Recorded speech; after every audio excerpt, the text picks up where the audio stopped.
Hey everyone, welcome back. I'm Soft Oddish, and in today's video I'm going to be doing some poverty summons for the month of December.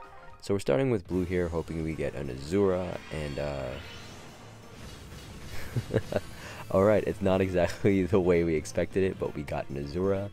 Alright, let's check her her IVs. Okay, and we are plus attack on that Azura. I think my previous Azura is like plus HP or something really trash like that. So this one's a really good one to replace her with. I had a +0 Azura that was just like really garbage, but I mean it's a free dancer, so you don't complain about it. It's a 5-star dancer at that. And we're leading with Python. Python is a project I guess I should start working on eventually. I'm probably working on Wrath more than Python because I didn't play Python's game. Really feel bad about not playing Fire Emblem Echoes, Shadows of Valentia. Wow, man, that name is just such a mouthful. I really regret not playing it. I hear it's like one of the best Fire Emblem games that was localized here in the West, so for the remake anyway. I don't know about the original. Never played it. And back in we go. I guess here we'll summon on blue. Because Blade Sessions, right? Blade Sessions is pretty good. Nope, nothing. I should have summoned on Colorless, because I'm pretty sure it would have been a smarter idea to get another copy of, what's her face? Eleonora, yeah. Here, let's go for... which orb to go for? We'll figure it out. No worries. Oop. Another piece of trash. Alright, well, hey, what are you gonna do? We're just gonna go ahead and keep going through these random banners here. Man, there's a lot of random stuff in here, just like things you just would not expect. I think there was not a grand hero battle, like a special orb reward battle for the three sisters. I think that's why they're there. But yeah, nothing really super impressive. Just nostalgia fodder, I suppose. Oh hey, we have these over here. Guess we can just get these out of the way, right? We have nothing else to do. May as well just who do we want here? I mean, ideally green, right? Because she's just effective against everything. That's too good to pass up on. We have Severa here. But yeah, I feel like green is the strongest color here. Ash has blue B-Dual Cavalry, which is also really good. Cavalry, wow. Cavalry. Yeah, so I don't know. I feel like maybe blue because Ash, not so much red, but we'll see. We'll just summon as the orbs come up. Red obviously looks good because you have that Spurn duo, and I guess here we are going for the... Let's go green. Hope this is rewarding. Ah, Sheena. You know what? I always wanted to do her as a merge project, and I have enough to merge her up to full, like with plus res, which is a really good IV on her. But I just feel like she kind of just fell behind. She was a Gen 1 armor. Her refine is good, but I don't think it makes up for her bad base stat total, so it's just kind of like, why would you even use her? She has just, I don't know. I guess I have to see someone really like build out a good version of her. I know her best build is like her weapon refine with distant counter because it gives her attack, res, and defense, which is all amazing, but I don't know, I just feel like compared to some of these newer refines, it's just not as crazy. She'll probably just get deleted by even like vanilla Micaiah. So, you know, Thani and the Rapier tome. Noah was another unit I keep pulling copies of, and I'm kind of like, I should probably build him.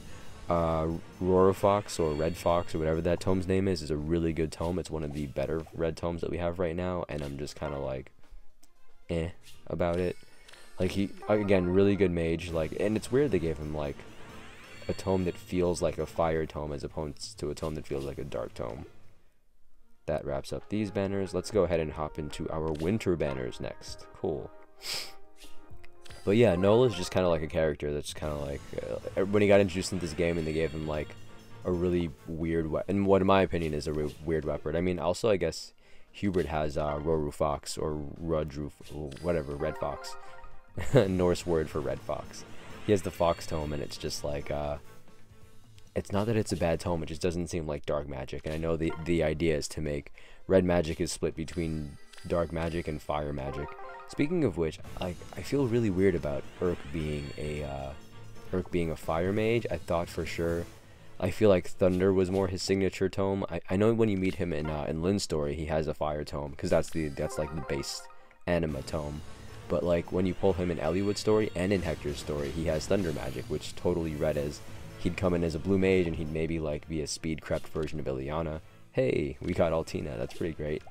That also was very unexpected. We pulled on red there because we were just kind of hoping we'd get Altina, but I'm very likely not going to be able to merge her, so I may have to like use her and then fodder her after I get all her feathers.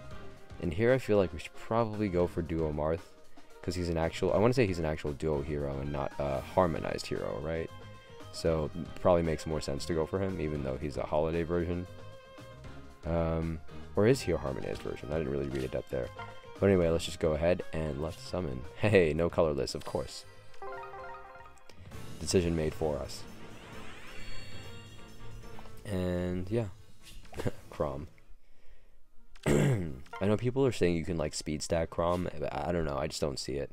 Like I've seen like the fully merged out Chrom that's speed stacked, and I'm kind of like, I don't know. I still can't buy that units like him can do really well as like spurn tanks or whatever, but apparently they can be. So especially with his refine that just gives him a bunch of stats tossed on top of his already decent base stats, it's kind of like, yeah, he's apparently like super detrimental. Apparently he's better than Masked Marth / Lucina at this point in the game too, which is interesting to think about, like, because you don't really think about a character that can stack that easily and be so impressive. But hey, he like, I have the merge fodder here to do it, but I don't think I will build him.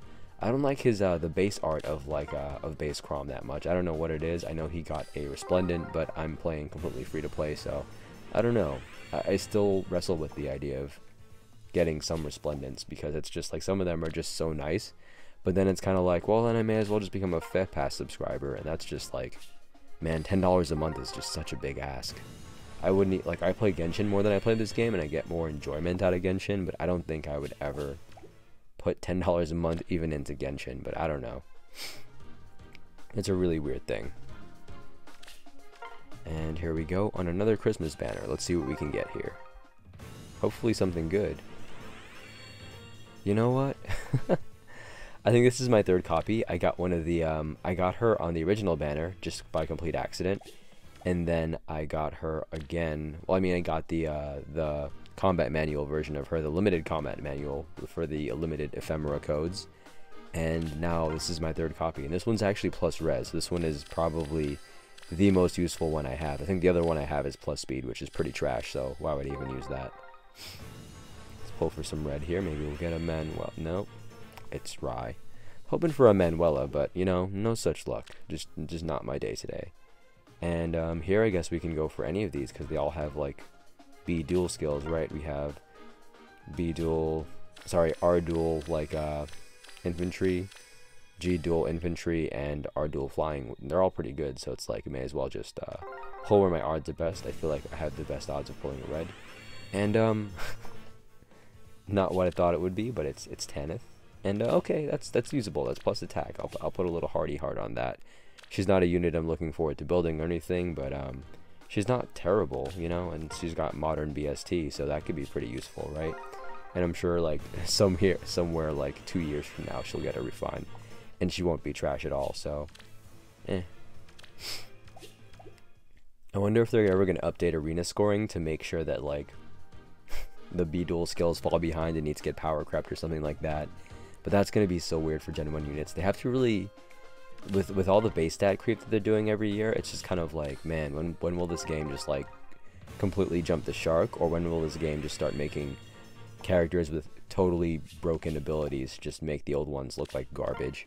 I don't know. Maybe we just need to have like one really balanced year of Feh, and that would just, you know, make the next broken year be good, or the next bad year be somewhat manageable.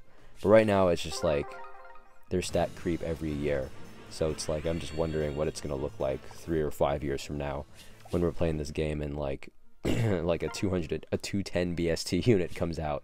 That's just gonna be, it's gonna be so weird, isn't it? It's strange to think about. So with this Perry, I have nothing else left to pull, so I'm just gonna go ahead and end on a picture of Faye here. That's gonna be all for this video. Thank you all so much for watching, and I'll see you in the next one.